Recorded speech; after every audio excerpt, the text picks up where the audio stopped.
Fever आउँदा के गर्ने? कसैले भन्छ फिभर बडीको लागि राम्रो हो, हामीले यसलाई घटाउनु हुँदैन। फेरि प्राय हेरेको के छ भन्दाखेरि सबले औषधि खाएर एन्टिबायोटिकहरू सुरु गरिदिनुहुन्छ फिभर आउने बित्तिकै। सो एक्ज्याक्टली फिभर के हो, यो किन आउँछ, आउँदा हामीले के गर्नुपर्छ, के औषधिहरू हुन्छ, औषधिहरूले कसरी काम गर्छ, हैन, घरमा के गर्ने, कुन बेला हामी डाक्टरलाई देखाउनुपर्छ, त्यही सबको बारेमा हामी आज कुरा गर्नेवाला छौँ।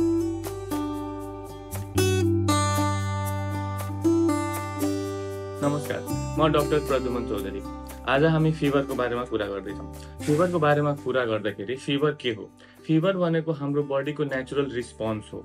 रिस्पोन्स के को लागि हो त हाम्रो बडीमा फिभर मोस्ट कमनली के को कारणले हुन्छ भन्दाखेरि तपाईको इन्फेक्सनको कारणले हुन्छ। अरू पनि कारणहरू छन् तर कमनली इन्फेक्सनको कारणले हुन्छ। अनि इन्फेक्सन भन्नुको मतलब हाम्रो बडीमा कुनै जर्म्स आएको छ, कुनै कीटाणु आएको छ, अनि त्यसको रिस्पोन्समा हाम्रो बडीले के गर्छ, हाम्रो बडीमा फिभर ल्याउँछ। अनि किन ल्याउँछ त? त्यसमा के छ कुरा भन्दाखेरि जति पनि जर्म्स, ब्याक्टेरिया, कीटाणुहरू छन् तिनीहरू हाम्रो बडीमा आउँछन्, हाम्रो बडीले आफ्नो घर बनाउँछन्, त्यही बाँच्छन्, त्यही डिभाइड हुन्छन्, तिनीहरूको नम्बर बढ्छ, अरू अर्गनमा गएर एफेक्ट गर्छन्।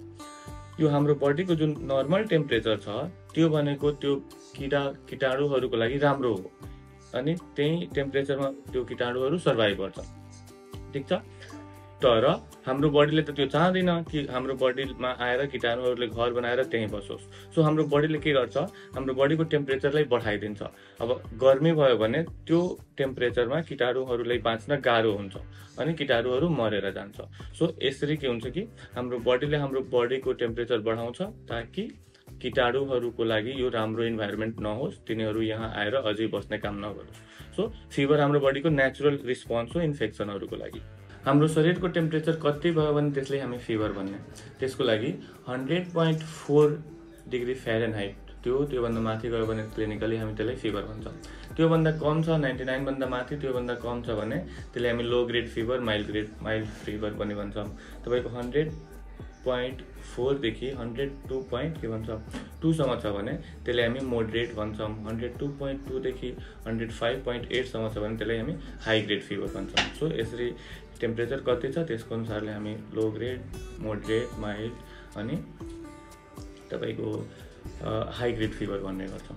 फिभर आउँदा फिभर सँगसँगै तपाईको बडीमा अरू के सिम्पटमहरू आउन सक्छ भन्दाखेरि तपाईको जिउ दुख्ने पुरै, हैन, टाउको दुख्ने, भोक नलाग्ने, थकान लाग्ने, सँगसँगै पसिना आउने, यस्तो सिम्पटमहरू देखा पर्छन् फिभर आउँदा। कहिलेकाहीँ के हुन्छ कि फिभर आएपछि मान्छेको जिउ पनि कमाउने हुन्छ, त्यो पनि फिभरसँगै आउन सक्छ।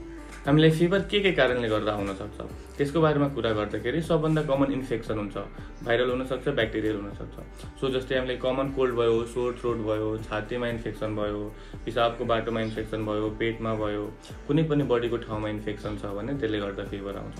त्यसपछि तपाईँको शरीरमा इफ कुनै इन्फ्लामेटरी कन्डिसनहरू छ जस्तै आर्थराइटिसहरू भयो, त्यसले पनि फिभर गराउन सक्छ। बडीमा कुनै क्यान्सर जस्तो म्यालिग्नेन्ट कन्डिसन छ त्यसले फिभर आउँछ। यो कमन कारणहरू भयो फिभर आउने। फिभर आउँदा कुन बेला फिभर आइरहेछ अथवा कुन बेला फिभर बढी भइरहेछ, दिउँसो कि राति, त्यसपछि फिभर आउँदा कसरी आइरहेछ, तपाईँको मर्निङ धेरै आयो कि पुरै आएपछि दिनभरि नै फिभर बढी छ, अथवा आज आयो 2 दिनपछि फेरि आयो। अनि फिभरको प्याटर्न के छ यसले पनि हामीले हेल्प गर्छ कि यो कुन कारणले फिभर भएको हुनसक्छ। सो तपाईँले यी फिभर भइरहेछ भने यो कुराहरू नोट गर्नु होला, टेम्परेचर रेगुलर मोनिटर गर्नु अनि नोट गर्नु कि कुन बेला फिभर आइरहेछ, कसरी आइरहेछ, यसले तपाईँलाई हेल्प गर्छ। फिभर आउँदा घरमा के गर्न सकिन्छ हामीले? फिभर आउँदा तपाईँ रेस्ट गर्नुभयो भने त्यसले हाम्रो बडीलाई टाइम दिन्छ, हाम्रो बडीलाई इनर्जी दिन्छ to fight against those infective bacteria कजेसहरू, हैन। त्यसपछि तपाईँ के गर्नु, हाइड्रेटेड हुनु। फिभर आइरहेछ, हाम्रो बडीको टेम्परेचर बढी भइरहेछ अनि त्यसले गर्दा पसिना हुन्छ, हाम्रो फ्लुइड लस हुन्छ। सो हाइड्रेटेड भएर बस्नु। सँगसँगै तपाईँ खाना खाँदा इजी टु डाइजेस्ट खानु, कि त्यो खाना मजाले डाइजेस्ट भइहालोस्। अनि बडीलाई के हुन्छ कि त्यतातिर ध्यान नगएर बडीले आफ्नो त्यो इन्फ्लामेसन, इन्फेक्सनको अगेन्स्ट फाइट गर्नमा के गर्छ, फोकस गर्छ। त्यो कुराहरू भयो। अनि फिभर आउँदा हरेक फिभरलाई घटाउनै पर्छ भन्ने जरुरी छैन। मैले के भन्ने अघि कि फिभरले के गरिरहेछ, हाम्रो बडीलाई हेल्प गरिरहेछ। हाम्रो त्यो इन्फेक्सन छ त्यसको अगेन्स्टमा बडीले फाइट गरिरहेछ र त्यसको रिस्पोन्समा फिभर आइरहेछ। सो फिभर बडीको लागि फिजियोलोजिकली ठिक हो, तर इफ हामीलाई धेरै डिस्कम्फर्ट भयो, त्यसको कारणले धेरै गाह्रो भएको छ भने, त्यस्तो फिभर छ भने मात्र तपाईँ एन्टिपाइरेटिकहरू हुन्छ, फिभर कम गर्ने औषधि त्यो लिनु। त्यसमा तपाईँ प्यारासिटामोल, एसिटामिनोफेन, आइबुप्रोफेन त्यो फार्मासिस्टसँग जानु, सल्लाह लिएर त्यो अनुसार लिन सक्नुहुन्छ। सो सबै फिभरलाई कम गर्न जरुरी छैन, तपाईँले धेरै गाह्रो छ भने त्यो अवस्थामा तपाईँ त्यो फिभर कम गर्न सक्नुहुन्छ। अनि सबभन्दा इम्पोर्टेन्ट कुरा, हत्तपत्त एन्टिबायोटिक्सहरू सुरु नगरिहाल्नु। फिभर आउने बित्तिकै एन्टिबायोटिक लियो, खायो, एउटा लियो, दुईटा मल्टिपल एन्टिबायोटिक लिएर खानु, यो भनेको नगर्नुहोस्। फिभर आउँदा हामी कुन बेला डक्टरलाई देखाउन जाने, त्यसको लागि तपाईँको फिभर 3 दिन अथवा त्योभन्दा बढी आइरहेछ, फिभरको टेम्परेचर एकदम माथि छ, 102, 103हरू त्यस्तो छ, त्यसपछि फिभरले तपाईँले एकदम गाह्रो गर्यो, श्वास लिन गाह्रो गर्यो, तपाईँलाई जिउमा एकदम बडी नै पेन गर्यो, टाउको धेरै दुखायो, घाँटीहरूमा स्टिफनेस फिल भइरहेछ, त्यसपछि तपाईँको छालामा कुनै ठाउँमा घाउ जस्तो आयो हैन, तपाईँको एज बढी छ, प्रेग्नेन्ट हुनुहुन्छ, अथवा तपाईँले अलरेडी केही रोगहरू छ जस्तै चिनी, थाइराइड, डायबिटिज, हाइपरटेन्सन यस्तो रोगहरू छ भने यो कन्डिसनहरूमा तपाईँले गएर डाक्टरलाई देखाउँदा राम्रो हुन्छ। हामीले लगभग फिभरको बारेमा जान्ने कुराहरू डिस्कस गरिसक्यौँ। तपाईँलाई इन्ट्रेस्टिङ लागिरहेछ, स्टिल हेर्दै हुनुहुन्छ यो भिडियो भने म अझै केही कुराहरू भन्छु जसले तपाईँलाई घाटा त गर्दैन, फाइदै गर्छ। अघि मैले के भनेको थिएँ कि एन्टिबायोटिक्सहरू सकेसम्म हत्तपत्त युज नगर्नु, जबसम्म कि कुनै डक्टरले अथवा त्यस्तो के भन्ने रेजिस्टर्ड कम्पिटेन्ट हेल्थ केयर वर्करले त्यसलाई प्रिस्क्राइब गरेको छैन। यस्तो किन भने मैले भने एन्टिबायोटिक रेसिस्टेन्स हुन्छ। एन्टिबायोटिक रेसिस्टेन्स भनेको के हो कि हामी कुनै कीटाणुलाई मार्नको लागि एन्टिबायोटिक दिइरहेछौँ। अब ओभर टाइम के हुन्छ कि त्यो कीटाणु आफूलाई एड्याप्ट गर्छ, आफूमा चेन्जेस ल्याउँछ। अनि त्यो चेन्जेस किन ल्याउँछ कि इक्जाम्पलको लागि यस्तो भनौँ, हामी आज गइरहेछौँ, आजको मौसम ठिक थियो, तर भोलि हामी कतै गइरहेछौँ, बाटोमा घाम लाग्यो। अब घाम लागेपछि हामी फेरि अर्को दिन निस्किँदा सोच्छौँ म छाता लिएर जाँदा ठिक हुन्छ, घाम लाग्यो भने म छाता ओढिएर छु, अनि नेक्स्ट डे हामी के गर्छौँ, छाता लिएर जान्छौँ। सो हामीले आफैले बचायौँ नि त। त्यसरी पनि कीटाणुले पनि गर्छ। त्यो औषधिले त आएर त्यसलाई गाह्रो गइरहेछ, अनि कीटाणुले पनि आफ्नो स्ट्रक्चरमा चेन्जेस ल्याउँछ जसले गर्दा त्यो औषधिले त्यसलाई मार्न गाह्रो होस्, त्यो कीटाणु बाँच्न सकोस् लामो समयसम्म। अनि त्यो धेरै एन्टिबायोटिकहरू हामी युज गऱ्यौँ भने त्यो कीटाणुले त्यस्तो आफ्नो स्ट्रक्चरमा चेन्जेस ल्याउँछ, जसको कारणले अब त्यो एन्टिबायोटिक्स काम गर्दैन। हामीसँग एकदम लिमिटेड अमाउन्टमा एन्टिबायोटिक्सहरू छन्, अनि इफ विथ टाइम तपाईँ एन्टिबायोटिकहरूबाट रेसिस्टेन्स हुँदै गयो भने, त्यो एन्टिबायोटिकहरूले काम गर्न छोड्यो भने हामी साधारण रुगा खोकी पनि ट्रिट गर्न गाह्रो हुन्छ।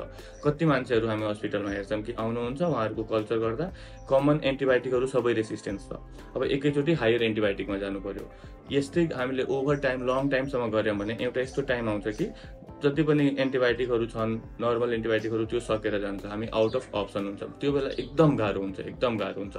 त्यही भएर एन्टिबायोटिक हत्तपत्त सुरु नगर्नु। अनि फेरि कसैले सोच्नु होला, लाइक दिमागमा आउन सक्छ कि मैले त एन्टिबायोटिक धेरै खाँदिनँ, कहिलेकाहीँ खाएको हुन्छु, वर्षमा 1-2 चोटि खान्छु, त्यसले थोरै न केही हुन्छ। अब यसमा के कुरा छ कि म कुनै एन्टिबायोटिकले रेसिस्टेन्स हुनको लागि म नै एन्टिबायोटिक लामो समयसम्म युज गर्छु भन्ने त्यस्तो केही जरुरी छैन। मान्छे एन्टिबायोटिक रेसिस्टेन्स हुँदैन, त्यो ब्याक्टेरिया एन्टिबायोटिक रेसिस्टेन्स हुन्छ। अनि त्यो ब्याक्टेरिया कुनै मान्छेमा छ जो कि अलरेडी रेसिस्टेन्स छ, त्यो ब्याक्टेरियाले मलाई अट्याक गर्यो भने मैले आफ्नो लाइफ टाइममा कहिले एन्टिबायोटिक्स लिएको छैन, तर पनि मेरोमा एन्टिबायोटिक रेसिस्टेन्स आउँछ, किनभने त्यो ब्याक्टेरिया रेसिस्टेन्स भएको हुन्छ एन्टिबायोटिकसँग, हैन। सो हामी हेर्छौँ कि न्यू बर्नहरूलाई पनि हेर्छौँ, उनीहरूको कल्चर गर्दा पनि त्यहाँ पनि रेसिस्टेन्स आएको हुन्छ, त्यसले त कहिले एन्टिबायोटिक लिएको छैन तर पनि रेसिस्टेन्स आयो। सो ब्याक्टेरिया चाहिँ रेसिस्टेन्स हुन्छ। सो यो हाम्रो ओभरअल कम्युनिटीको एउटा रेस्पोन्सिबिलिटी हो कि हामी हत्तपत्त एन्टिबायोटिक त्यसको दुरुपयोग नगरिदिउँ, चाहिएको बेला मात्र राइट एन्टिबायोटिक युज गरौँ। हाम्रो बडीमा फिभर कसरी आउँछ, कसरी हाम्रो टेम्परेचर बढेर जान्छ, कुन बडीको पार्टले डिसाइड गर्छ कि अब फिभर आउनुपर्छ, त्यसको बारेमा हामी एकछिन कुरा गर्छौँ। त्यसको बारेमा कुरा गर्दाखेरि के हुन्छ कि हाम्रो ब्रेनमा, होइन, अनि यहाँ एउटा ठाउँ हुन्छ, त्यसले हामी के भन्छौँ, यो ठाउँलाई हाइपोथ्यालेमस, यो भयो हाम्रो हाइपोथ्यालेमस।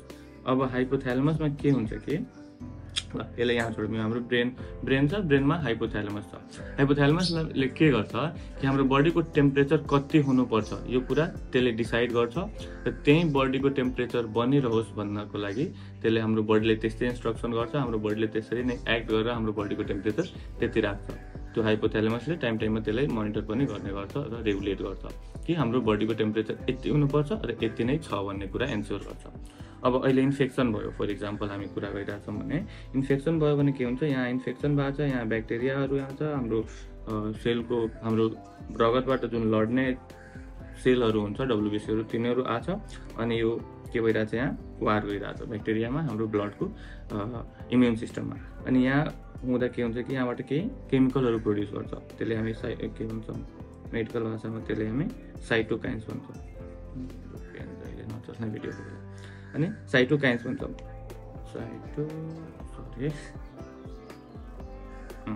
साइटोकाइन्स भन्छ यो साइटोकाइन्स तपाईँको इन्टरल्युकिनहरू हुन्छ इन्टरल्युकिन जस्तै तपाईँको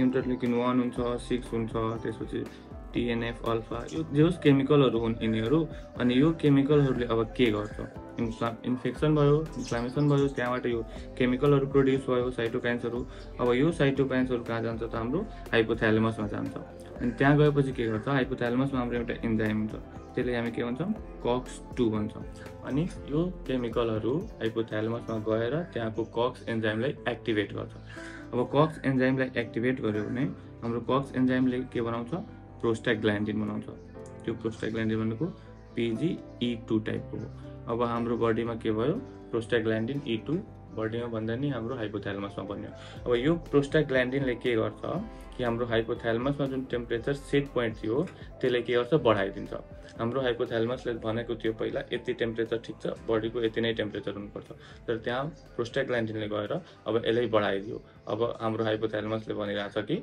हाम्रो बडीको टेम्परेचर यति हुनुपर्छ अब यो नर्मल भन्दा बढी भयो अनि बढी भएपछि हामी फिभर फिल गरिहाल्छौँ सो त्यो प्रोस्टाग्ल्यान्डिनले गएर हाम्रो बडीको टेम्परेचर बढायो अनि अब हाम्रो हाइपोथ्यालेमसले इन्स्ट्रक्सन दियो बडीलाई कि हाम्रो बडीको टेम्परेचर यति हुनुपर्छ अब नयाँ नर्मल भनेको यो बढेको टेम्परेचर हो त्यो अनुसार नै अब हाम्रो बडीले त्यो टेम्परेचर एचिभ गर्नको लागि काम गर्छ जस्तै क्युटेनियस हाम्रो भेसलहरू भयो भेसलमा रगत गइरहेछ रगतमा टेम्परेचर छ अनि त्यो रगत के हुन्छ जाने ठाउँहरू पातलो भएर जान्छ रगतबाट टेम्परेचर लस हुन्छ बाहिरको भेसलहरूबाट अनि त्यो पातलो भयो भने त्यहाँबाट टेम्परेचर लस हुने कामहरू कम हुन्छ त्यसपछि हामी के गर्छौँ काम्छौँ अब तपाईँ नै फिल गर्नुहुन्छ यसलाई धेरै रब गर्यो भने अथवा मसल कुनै धेरै चलायो भने त्यो तातो भएर जान्छ सो हाम्रो बडी के हुन्छ काम्छ थरथराहट हुन्छ त्यसले गर्दा पनि हाम्रो बडीको टेम्परेचरहरू बढेर जान्छ सो यो सब कुराहरू गरेर हाम्रो बडीले हाइपोथ्यालेमसले भनेको अनुसार टेम्परेचर बढाउँछ र हामीलाई फिभर आउँछ हामीले बुझ्यौँ कि हामीलाई इन्फेक्सन इन्फ्लामेसन त्यो गरेर कसरी फिभर आयो अब हामीले कमनली के गर्छौँ फिभर घटाउनको लागि औषधिहरू खान्छौँ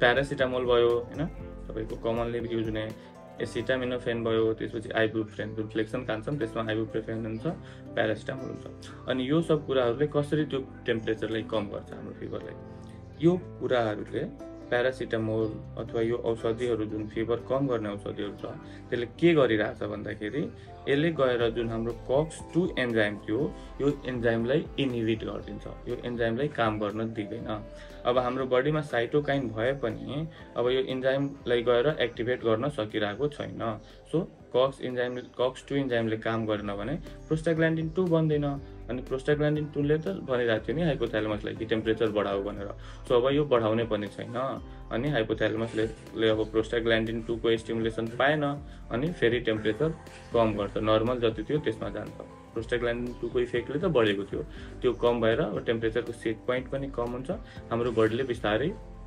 हिट लस गर्छ हाम्रो बडीको टेम्परेचर कम भएर आउँछ हिट लस कसरी गर्छ सो हाम्रो थरथराहट थियो त्यो कम हुन्छ एक त त्यसपछि हाम्रो पसिना हुन्छ पसिनाबाट पनि हिट लस हुन्छ सो यसरी गरेर के हुन्छ हाम्रो बडी फेरि नर्मल टेम्परेचरमा आउँछ अब यसमा के हेर्नु पर्यो कि यो फिभर कम गर्ने औषधिहरूले मात्र COX एन्जाइमलाई ब्लक गरेको छ सो COX एन्जाइम ब्लक भयो अनि हाम्रो प्रोस्टाग्ल्यान्डिन कम भयो फिभर कम भयो तर यसमा समस्या के भइरहेछ कि यो साइटोकाइनहरू जुन प्रड्युस भइरहेको थियो यो इन्टरल्युकिनहरू टिएनएफहरू इन्फेक्सन इन्फ्लामेसनको कारणले यिनीहरू त प्रड्युस भइ नै रहेको छ, यसलाई रोकेको छैन। यसले मात्र योबाट कक्सलाई स्टिमुलेट हुनबाट बचाएको छ। सो यसले यो इन्जाइमहरूलाई यो के भन्छ केमिकलहरूलाई बन्नबाट रोकेको छैन, यसले इन्फेक्सनवाला पार्टमा केही रोल खेलेको छैन। सो यो के भन्छ फिभर कम गर्ने औषधिहरूले इन्फ्लामेसन कम गर्ने काम गर्दैन, यसले COX-2 रोकेर हाम्रो टेम्परेचर कम गर्ने मात्र काम गरेको हुन्छ। यसरी हाम्रो बडीमा फिभर आउँछ र फिभरको औषधि हामीले खाँदा यसरी हाम्रो के हुन्छ बडीको फिभर कम भएर जान्छ।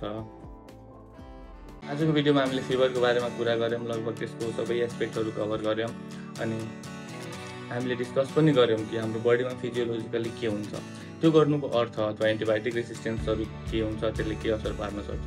यो गर्नुको अर्थ के हो कि मैले डिस्कस गर्नुको अर्थ के हो कि हामी अरू कुराहरूमा आफ्नो इन्ट्रेस्ट देखाइरहेछौँ, कसरी ड्रेस गर्ने, कसरी स्किन केयर गर्ने होइन, कसरी आफ्नो पर्सनालिटी इम्प्रुभ गर्ने, त्यो सब कुराहरू टिकटक के त्यो सब कुराहरूमा हामीले आफ्नो इन्ट्रेस्ट देखाइरहेछौँ। तर सबभन्दा इम्पोर्टेन्ट हाम्रो बडी हो, त्यसले नै हामी राम्ररी बुझ्ने कुरा गरेको हुँदैन।